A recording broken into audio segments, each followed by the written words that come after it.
The Galactic Empire towered over countless civilizations, their fleets orbiting like silver gods above planets reduced to ash and silence. When they discovered Earth, they didn't send warships immediately. They sent a delegation, an inspection team cloaked in superiority, amusement gleaming behind their cold eyes. To them, humans were quaint, full of art, myth, and messy emotions, but ultimately backward. Earth was to be absorbed, a cultural relic folded into the Empire's archives. The human representatives welcomed them with calm professionalism, showing historical archives, tactical case studies, and ancient weaponry. One object in particular, an iron-bodied, crank-operated machine, drew scoffs from the Imperial officers. An alien tactician, long-limbed and draped in robes of synthetic silk, tapped the diagram with a claw and chuckled. "It rotates and spits metal pellets? You built this to kill?" he asked, laughing with his colleagues. "How charming! How savage!" The humans said nothing. They let the alien delegation walk the halls of military museums and forgotten bunkers, believing the Empire was truly listening. But the Empire was only assessing how easily Earth would fall. They saw no plasma shields. No neuralinked battle mechs. Just outdated bullets and combustion. The Empire's consensus was swift: Earth was defenseless. Back aboard their flagship, the Empire's analysts presented their report to the Overseer of Acquisition. Their conclusion was clear: Earth was a soft planet, underdefended and overvalued in memory. No quantum fleet. No AI legions. Their weapons ran on powder and friction. The Overseer didn't even bother to classify Earth as a Tier 1 conflict zone. He simply authorized occupation protocols. Invasion was scheduled to begin within the month. Resistance was expected to be a spirited inconvenience at best. Back on Earth, a quiet alert moved through old communication lines. Not satellites. Not cloud-based neural nets. The message was hand-coded, routed through hardwired backups and cold storage hubs from the last World War. It went to a list not stored in digital records: engineers, tacticians, historians. Not generals, but survivors. Each of them had trained in contingency warfare. They knew the enemy wouldn't recognize the threat until it was too late. In a forgotten warehouse outside an unassuming mountain range, a metal door was unlocked for the first time in decades. Inside was no energy core. No nanoblade arsenal. Just rusted steel. Brass casings. Wood grips. An old rotating barrel system gleamed faintly under the dust. It wasn't sleek. It wasn't beautiful. But it worked. The design was as brutal as it was brilliant. 6 barrels, crank-fed, capable of spewing pure mechanical death at hundreds of rounds per minute. It had a name. A legacy. Gatling. The engineers didn't digitize the mount. They reinforced it with manual hydraulics, new bearings, and analog stabilization. It couldn't be jammed by hacking or disabled by EMP. There was nothing to interface with. Just metal, gears, and momentum. A storm in a box. A human commander, low-ranked and mostly forgotten after retiring, was reactivated. He studied the reports, heard the Imperial laughter, and said nothing. He simply placed his hand on the gun's cold frame, as if greeting an old friend. The Empire mistook silence for surrender. They didn't understand restraint was deliberate. Humans were waiting, measuring, preparing. Letting them look. Letting them underestimate. In private briefings, Earth's leaders reminded their scattered units not to engage until the right moment. They weren't seeking victory through firepower. They were setting the stage for a lesson. The day before the invasion began, Earth's president gave a short address not broadcast through any public channels. It was recorded in analog, transmitted to resistance cells by courier and wire. "When the sky darkens," he said, "they'll think they own it. Let them. We will speak to them in a language they mocked, the rhythm of steel and thunder. The voice of our past." And when the Galactic Empire crossed the threshold of Earth's atmosphere, they believed it would be a harvest. Their ships formed elegant formations in low orbit, delivering battalions of troopers and mechanized pods. Their scans showed no organized military resistance, just wilderness, terrain, and echoes. They landed laughing. By then, it had already begun. They just hadn't realized. Because Earth didn't plan to repel them with fleets or drones. Earth planned to break them with memory of a time when death came not from orbit but from the ground, where one man and one weapon could stand against a swarm. And the old gun waited, hidden beneath stone and steel, polished and loaded, fed by belts of brass. The Empire thought they understood war. They forgot that brutality, when paired with purpose, becomes something else. They forgot what humans remembered. The first wave touched down under a sky muted with static. Imperial transports broke through the cloud line, engines humming in perfect synchrony, releasing squads in formation. Clad in shimmering armor, their boots hit Earth's soil like a rehearsed overture. They expected all. They found silence. Their scanners swept the terrain, no signals, no digital interference, no heat signatures resembling heavy resistance. Just pine-covered ridges, deep valleys, and rivers twisting through rock. A primitive world, one officer sneered. The terrain was deemed inconvenient but not threatening. Infantry was ordered to advance. Drones buzzed overhead, transmitting clean feeds, no visual confirmation of enemy presence. Their assumption was simple: if humans planned resistance, it would be centralized. They were wrong. The first patrol disappeared without transmission. A unit of 12, walking a narrow pass. No blood, no wreckage, just calms that went dead. A second squad followed, heavily armed, cautious. Minutes later they too vanished. Now concern crept in. Dropships deployed ground scanners. A faint signature appeared near a ridge, small, mechanical, stationary. Too small to matter, command said. Move past it. A sharp sound shattered the stillness. Not a plasma crack, not energy discharge. This was sharp. Repetitive. Physical. A long roar broken into bursts. Within seconds 5 troops went down. Not vaporized, riddled. Armor torn open by blunt force, not heat. Screams followed, unfamiliar in tone, confused, pained, human-like. Panic rippled through the formation. The squad leader shouted for air support. Drone footage captured it. A flash of spinning barrels, brass flying like sparks, a trail of corpses behind it. A machine, rooted in place, no shields, no concealment beyond foliage and patience. A relic. A threat no algorithm had flagged. Command ordered orbital targeting, but jammers, old-fashioned and grounded, blocked uplink. Analog interference. Someone below was feeding disinformation across outdated cables, mimicking radio chatter, scrambling coordinates. The Empire's digital war machine stuttered in the face of forgotten methods. Ground officers reverted to manual relay. Orders took minutes to transmit. In battle, minutes were fatal. Reinforcements were dropped in. Mechs, advanced units with auto-aim, thermal optics, and shielding. The operators laughed. Whatever had fired those projectiles wouldn't last under precision assault. The machines approached the last known location of resistance. Trees split open under their step. A mechanical voice declared the area under control. That's when it started again. Not from one direction, 3. Gatling guns rotated with vengeance, slinging waves of lead. Mech staggered, their shields unable to compensate for constant kinetic impact. One fell, another followed, its legs reduced to twisted metal. The rest retreated, systems screaming error. They hadn't been trained for this. It wasn't in the combat database. These weren't conventional enemies. They were ghosts with thunder in their hands. A forward base was hastily established. Command underestimated the terrain. Drones lost signal within hours. Power systems failed due to localized EMP bursts built from spare car batteries and copper wire. Supply lines were raided at night by human forces dressed in outdated gear, some in wool, some in mismatched body armor. No uniformity. No pattern. Just absolute precision. Alien soldiers began whispering about the sound, the slow rising growl before each slaughter. The rhythm of rotation.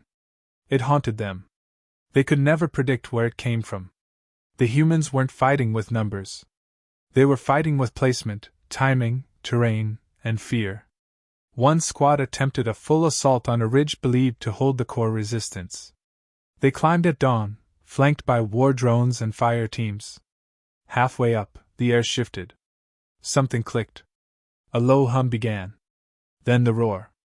100 rounds in seconds. Troopers fell in piles. Drones spiraled down. Those who survived called it mechanical hell. One soldier reported seeing no faces, only flashes of metal and the red of tracer rounds slicing through mist. Empire command grew quiet. What had started as mockery now turned into analysis. They cross-referenced every weapon class they knew. This one wasn't on the list. They reviewed human archives again. The word came up: Gatling. Ancient. Mechanical. Supposedly obsolete. But there it was, burying elite troops in brass shells and blood. A classified directive was issued: isolate the weapon, find its operators, retrieve its origin.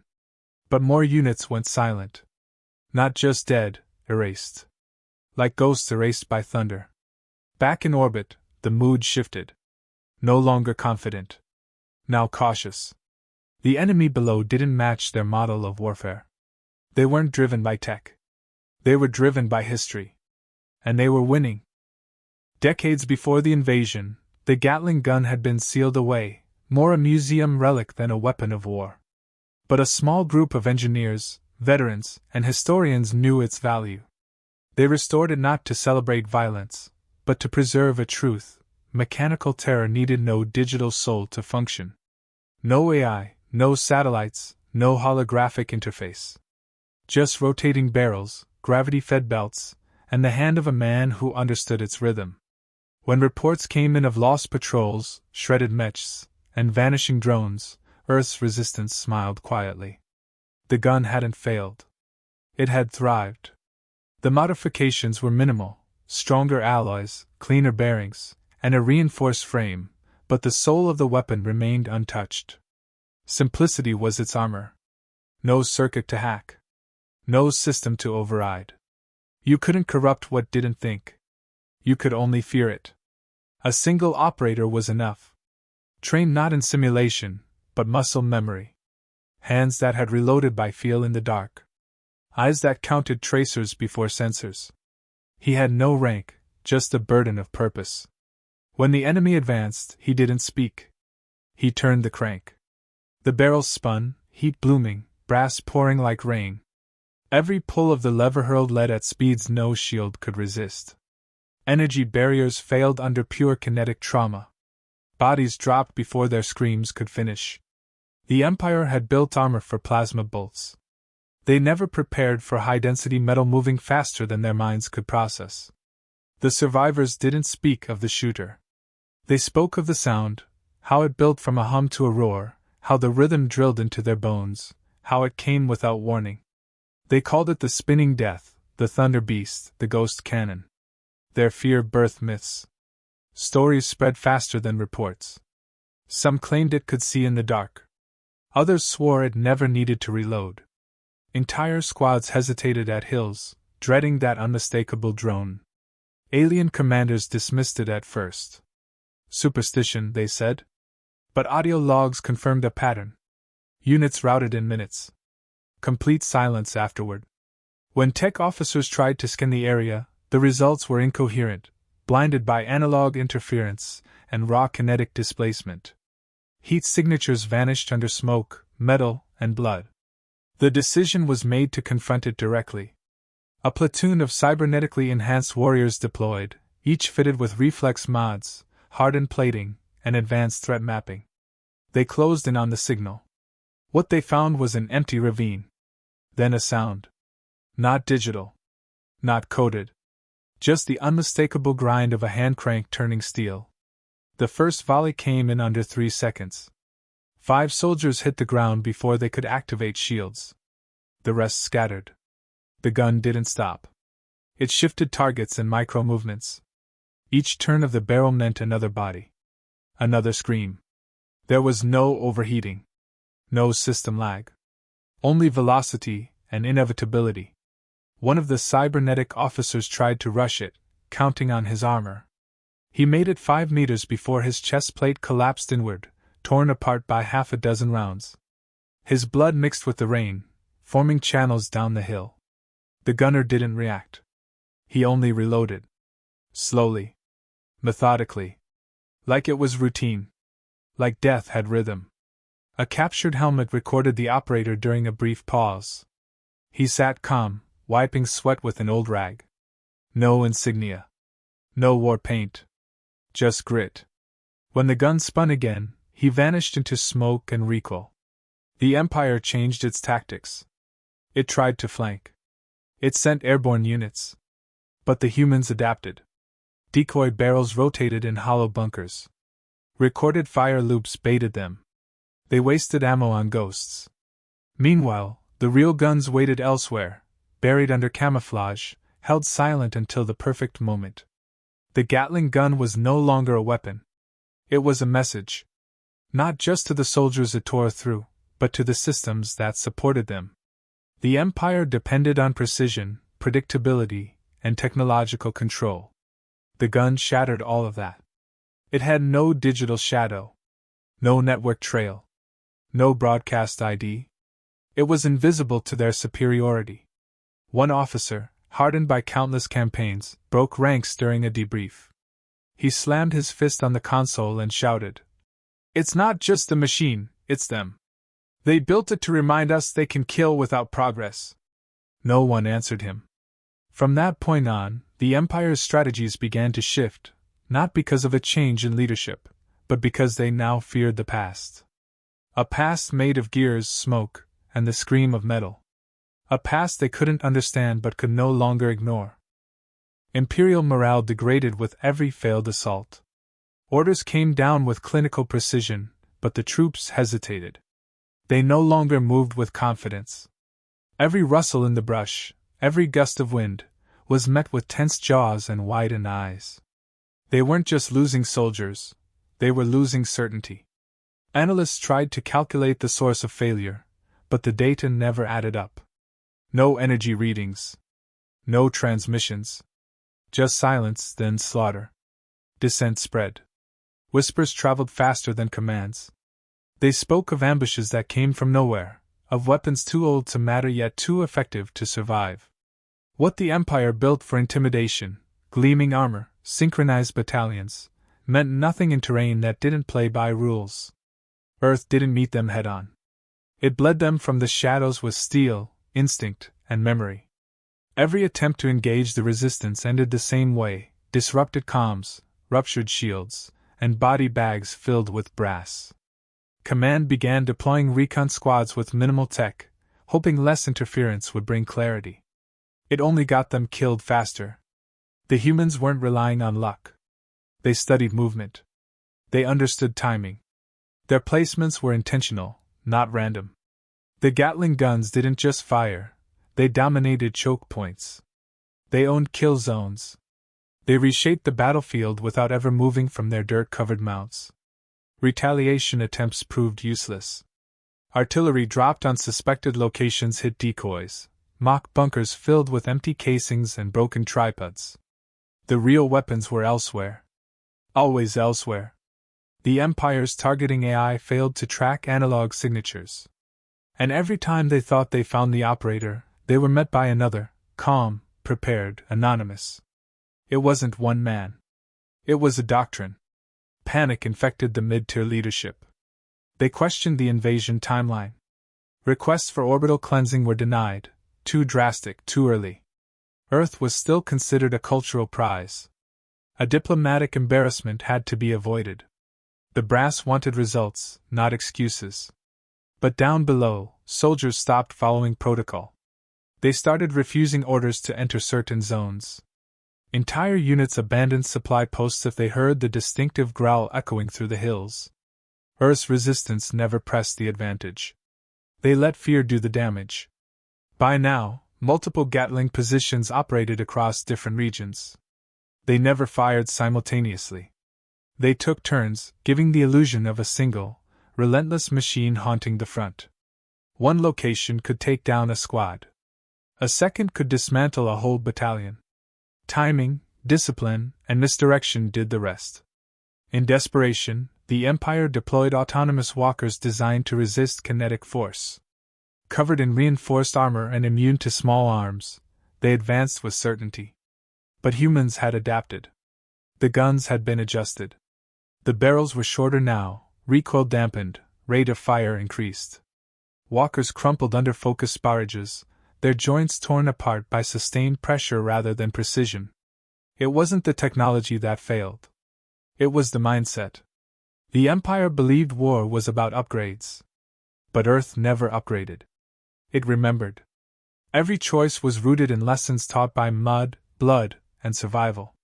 They weren't trying to win by overwhelming force. They were proving a point. Every empire falls when it forgets how wars used to be won.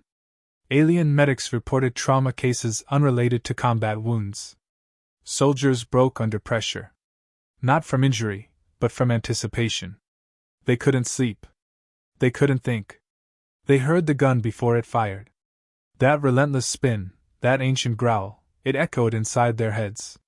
And when the real thing came, they were already halfway broken. One commander insisted on a final push. A concentrated strike at a known position using overwhelming numbers. Dozens of drop units. Mechs. Air support. Shields at maximum. They reached the ridgeline. It looked abandoned. Then the roar began. This time, not one, but 5 positions opened fire. Coordinated. Controlled. Each covering the others, laying down arcs of uninterrupted destruction. No place to hide. No space to regroup. The entire formation collapsed in under 4 minutes. The survivors didn't retreat. They fled. Some dropped weapons and ran without direction, their screams picked up by satellites. The Empire lost not just men, but belief. A new message was broadcast from Earth, not a threat, not a boast. Just 6 words, we told you it still worked. Up in orbit, quiet fell. No more mockery. No more dismissive analysis. Just silence. Earth hadn't defended itself with future weapons. It had shattered an empire's pride using the past. And now that past had a voice again, louder, sharper, and undeniable. Across the empire, silence replaced certainty. News of the defeat spread not through official channels but through whispers between officers, intercepted messages, and raw, unedited combat footage that leaked despite every effort to suppress it. The footage didn't show fleets or armies. It showed men turning cranks, weapons without guidance systems, and alien soldiers scattering like prey. No speech. No theatrics. Just motion, recoil, and the unrelenting scream of metal ripping through armor. Imperial High Command demanded explanations. Strategic analysts replayed every encounter, trying to reconcile the losses with tactical expectations. Every model failed. Their AI systems couldn't understand why the most outdated machine ever faced had outperformed billions of credits in research and deployment. They didn't know how to quantify fear as a weapon. They didn't know how to measure conviction born from history. Senators held closed meetings. Some argued for retaliation, but the recordings kept playing in their heads. The sound haunted even those who had never stepped foot on Earth.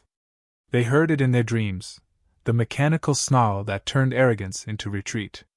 No speechwriter could erase what had been seen. No data reframe could hide that something ancient had shattered their illusion of superiority. Meanwhile, Earth didn't gloat. No press conferences. No parades. The guns were dismantled slowly, their barrels cooled and wrapped, stored once more in hidden vaults. Those who had operated them said nothing. They didn't speak of victory. They had no desire to celebrate the necessity of bringing the past into the present. The weapons had served their purpose. That was enough. One veteran, asked by a younger technician why they'd used such crude tools, gave only a short answer. Because it still works. That's the problem. Earth had not wanted war. It had wanted understanding. But when faced with condescension wrapped in gold plating, it answered with the weight of remembered blood. It answered not to impress, but to survive. The Galactic Council demanded an official inquiry. Every species connected to the Imperial chain of command studied the human response. Not just their weapons, but their intent. What disturbed them wasn't the firepower. It was the restraint. Earth had shown just enough to make its point, never more. That control terrified them more than the damage itself. It meant there was more being held back. Diplomatic envoys now approached Earth carefully, their words measured, their gestures respectful. They asked for historical archives, not just tactical data. Military academies across the galaxy began incorporating human war history into curriculum. Not for inspiration. For caution. Entire lectures were dedicated to kinetic warfare, guerrilla tactics, psychological operations. And always, the old footage played, the rhythmic burst of lead, the fall of soldiers who had never even seen the one firing. Among younger alien generations, Earth took on a different identity.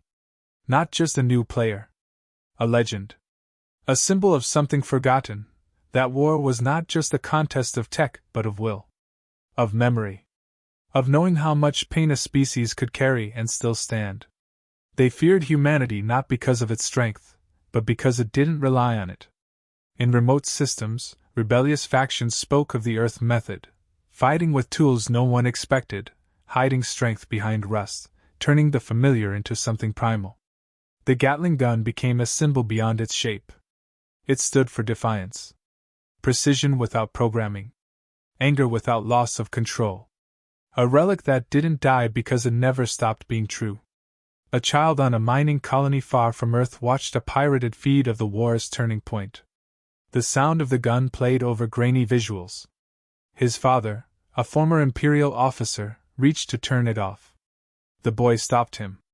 "It sounds alive," he whispered. The father didn't respond. In orbit above Earth, the last remaining Empire vessel awaited orders to withdraw. No further attempts were made to land. Its captain stared at the planet, thinking of all the empires he'd seen rise and fall. He understood now. It wasn't the machinery that made a species dangerous. It was how far back they could reach into their own history and still draw blood. Earth hadn't taught them something new. It reminded them of something old. Something that never stopped working. Something that made even the most advanced empire hesitate before claiming dominance again. The lesson didn't need translation. It needed only 6 words. Don't laugh at the old gun.